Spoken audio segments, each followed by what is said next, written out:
Shalom, selamat siang dan salam sejahtera untuk kita semua. Saya Paulus Ndaro, mahasiswa Sekolah Tinggi Ilmu Kesehatan Makassar, Prodi S1 Kesehatan Masyarakat.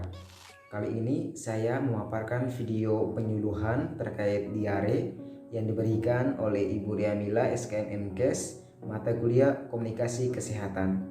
Untuk itu mari kita simak video penyuluhan kesehatan berikut ini. Nama saya Paulus Ndaro, mahasiswa Sekolah Tinggi Ilmu Kesehatan Makassar, Prodi S1 Kesehatan Masyarakat. Saya ada tujuan saya ke sini mau melakukan penyuluhan mengenai terkait diare, Ibu. Iya. Yang pertama kita kenali gejala diare, penyebab diare dan hal yang harus kita waspadai. Nah, di sini ada brosur atau poster yang Ibu kita bisa baca. Nah, sekalian saya mau menjelaskannya nanti. Yang pertama, Ibu, saya boleh bertanya, Ibu? Iya. Mengenai seperti apa sih gambaran Ibu mengenai tentang diare, Ibu? Maksud gejalanya diare itu bagaimana, atau gambaran-gambaran dari diare bagaimana, Ibu, yang sering Ibu amati selama ini? Kalau masalah diare itu biasa kayaknya itu perut, gembung, mual, begitu. Terus setelah itu kayaknya pusing begitu. Oh iya, Ibu, terima kasih, Bu, jawabannya yang benar sekali, Bu. Yang pertama kita kenali mengenai gejala diare, Bu.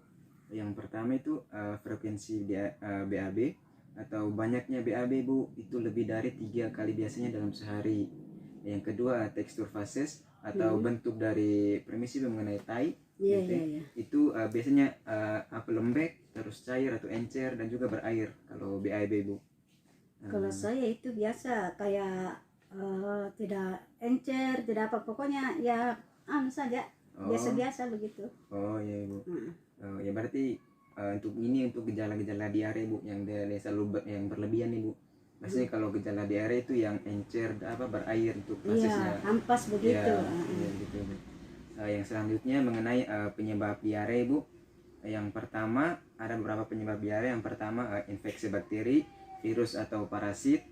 Biasanya ini sering rentan terjadi pada anak-anak, Ibu, karena mereka saat keluar rumah mereka bermain di luar, pasti mereka anak-anak selalu senangnya itu bermain tanah, pasir, ya. Terus pas masuk ke rumah saat mengonsumsi makanan atau makan makanan itu mereka lupa mencuci tangan.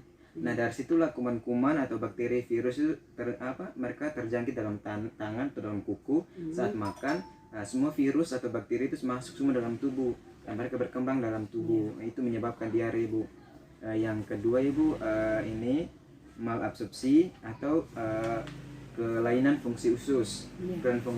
Kelainan ini biasa terjadi pada usus, di mana usus tidak bisa menyerap makanan-makanan yang kita konsumsi seperti vitamin, zat-zat atau zat-zat yang lain, Ibu. Dan ini sering kalau usus mengalami kelainan, usus tidak mencerna baik, sehingga apa yang kita makan itu semuanya akan semuanya keluar, Ibu, dalam bentuk cairan atau berair. Yang berikut alergi makanan, Ibu, tertentu.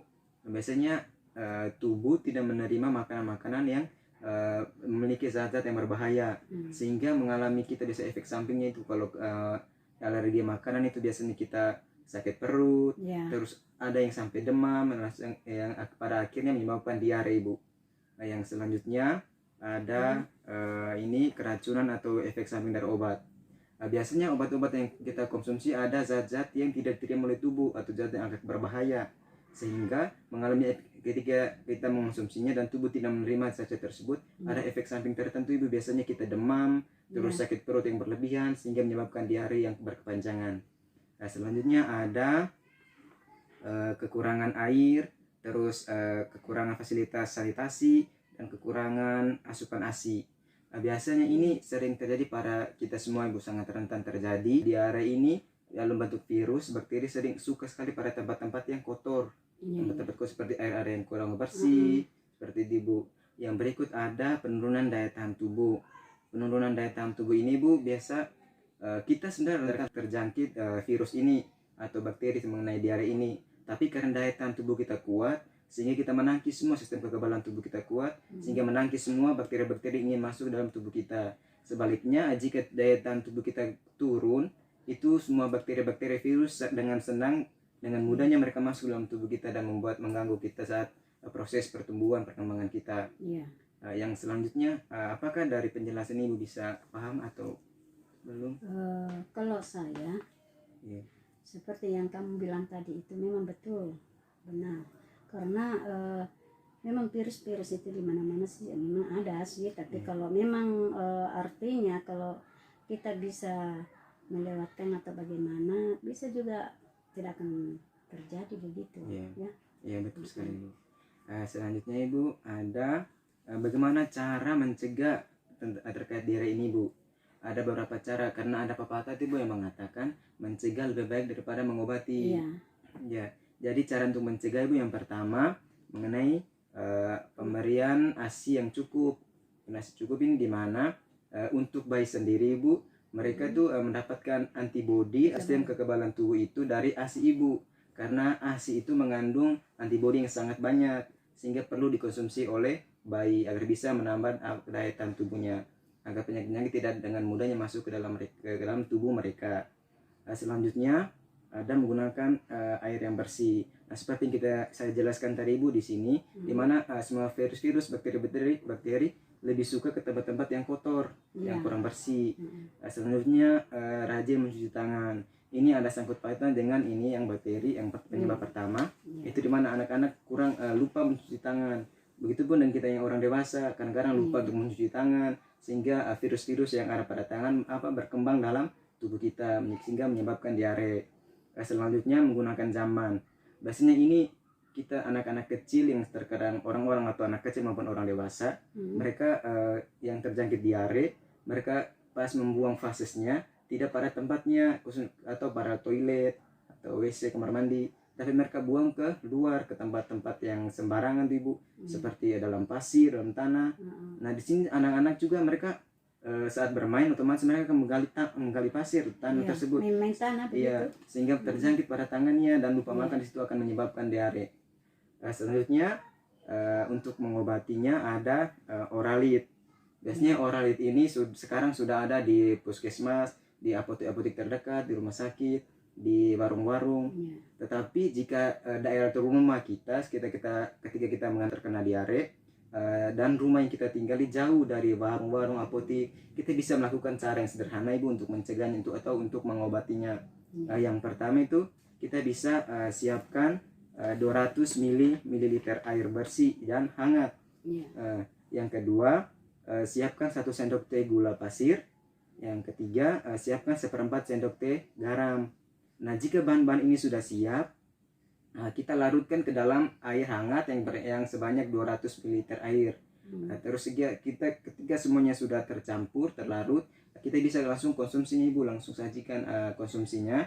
Sehingga jika pada 2 atau 3 hari belum sembuh, ketika kita sudah mengonsumsi semua ini dalam 2 atau 3 hari belum sembuh, kita bisa langsung ke rumah sakit. Kita harus keluhkan semua apa yang kita rasakan, sampaikan agar bisa memberikan obat yang baik, agar tidak lagi terjadi penyebab-penyebab seperti ini keracunan apa begitu Ibu.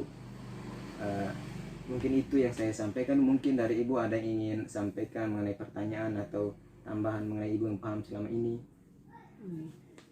Begini nak, itu kan yang masalah diare itu, soalnya itu dari segi ininya anak-anak, apakah dia itu kurang bersih, sering main kotoran begitu, akhirnya kan kau lihat sekarang anak-anak bagaimana kan. Tapi itu juga dari segi fisiknya saja ya. Kenapa saya bilang begitu? Ada juga orang yang sering dijaga sama orang tuanya, sakit-sakitan. Terus yang seperti itu tetangga-tetangga kau lihat biasa sendiri tuh, kesana kemari telanjang apa, alhamdulillah dia sehat-sehat saja. Tapi itu tergantung diri kita, fisik kita ya. biasanya sih anak-anak kecil yang banyak aktivitasnya itu Iya. tenaga daya tampungnya itu kuat Iya. sehingga tidak gampang. Sedangkan kalau anak-anak yang sering terus di rumah, jadi jarang terkena Iya, matahari kan heeh. itu menyebabkan banyak penyakit di Iya, situ menimbulkan karena daya tahan tubuhnya lemah. Lemah Gitu. fisiknya kan. Iya, lemah karena kurang beraktivitas. Kalau terlalu cocok yang kamu bilang Iya. tidak dikena matahari itu sinar matahari vitamin begitu. Iya. Karena kita sendiri saja, saya sendiri umurku sudah berapa toh? Alhamdulillah karena banyak olahraga, Oh, iya, sehat. Oke. banyak olahraga, sehat terus. Ya ada sih penyakit tapi enggak bagaimana lah, Iya. toh dibandingkan kalau kurang olahraga. Iya. Iya, dan makanan juga sudah diatur, Iya. toh jangan terlalu bagaimana kan sekarang kan banyak itu apa namanya itu penyakit yang tidak pernah dulu kita alami. Iya. Kita sudah alami ya Iya. kan, apalagi faktor-faktor seperti saya sudah 50-an ke atas. Oh iya. Iya, sudah 53 lah. Iya. Iya, Tapi puji Tuhan masih sehat-sehat ya. alhamdulillah. Karena faktor daya tubuh Iya, kan.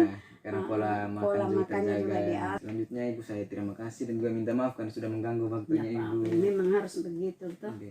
Saya boleh bertanya Ibu? Iya. Ibu sih tinggal sama siapa, bareng siapa Ibu? Kalau saya 3 orang saja, cuma berdua di sini. Oh, Karena iya. bapaknya Meli sudah ini, iya kan Oh, sudah iya. pisah. Iya, iya. Jadi sisa saya berdua. Oh iya Bu.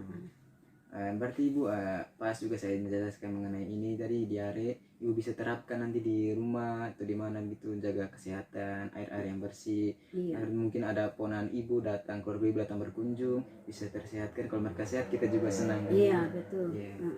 Oke Ibu, sekian dari saya. Semoga terima kasih atas semua waktunya Ibu. Iya. Semoga Ibu sehat terus dan Tuhan Amin. memberkati.